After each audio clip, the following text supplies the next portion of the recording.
Ode to a Nightingale by John Keats.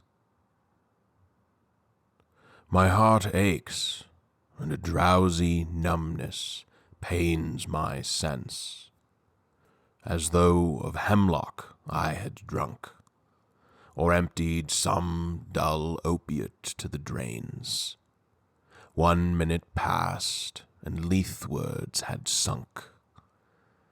'Tis not through envy of thy happy lot, but being too happy in thine happiness, that thou, light-winged dryad of the trees, in some melodious plot of beechen green and shadows numberless, singest of summer in full-throated ease.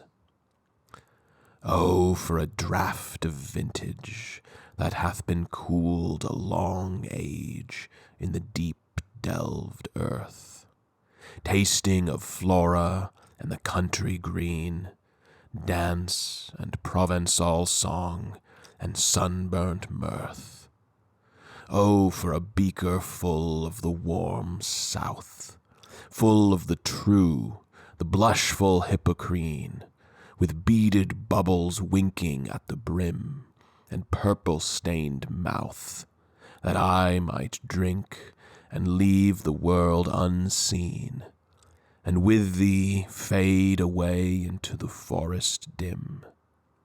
Fade far away, dissolve and quite forget what thou among the leaves hast never known, the weariness, the fever, and the fret. Here, where men sit and hear each other groan, where palsy shakes a few sad last grey hairs, where youth grows pale and spectre thin and dies, where but to think is to be full of sorrow and leaden-eyed despairs, where beauty cannot keep her lustrous eyes, or new love pine at them beyond tomorrow. Away, away, for I will fly to thee, not charioted by Bacchus and his pards, but on the viewless wings of poesy, though the dull brain perplexes and retards.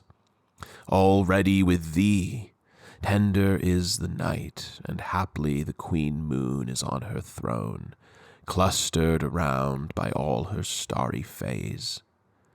But here there is no light, save what from heaven is with the breezes blown, through verdurous glooms and winding mossy ways. I cannot see what flowers are at my feet, nor what soft incense hangs upon the boughs, but, in embalmed darkness, guess each sweet, wherewith the seasonable month endows the grass, the thicket, and the fruit-tree wild, white hawthorn and the pastoral eglantine, fast-fading violets covered up in leaves, and mid-May's eldest child, the coming musk-rose, full of dewy wine, the murmurous haunt of flies on summer eves. Darkling I listen, and for many a time I have been half in love with easeful death, called him soft names in many amused rhyme, to take into the air my quiet breath. Now more than ever it seems rich to die, to cease upon the midnight with no pain, while thou art pouring forth thy soul abroad in such an ecstasy. Still wouldst thou sing, and I have ears in vain, to thy high requiem become a sod. Thou wast not born for death, immortal bird. No hungry generations tread thee down. The voice I hear this passing night was heard in ancient days by emperor and clown.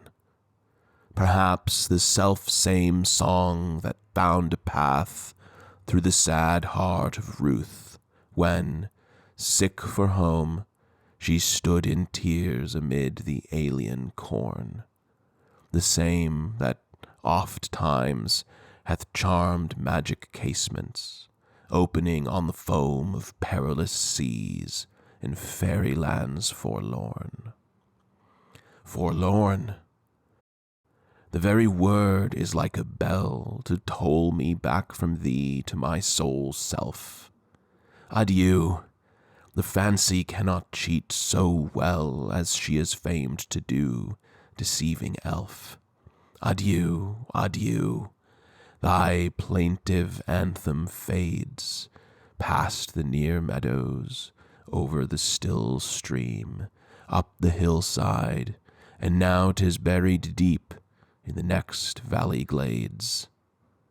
Was it a vision or a waking dream? Fled is that music. Do I wake or sleep?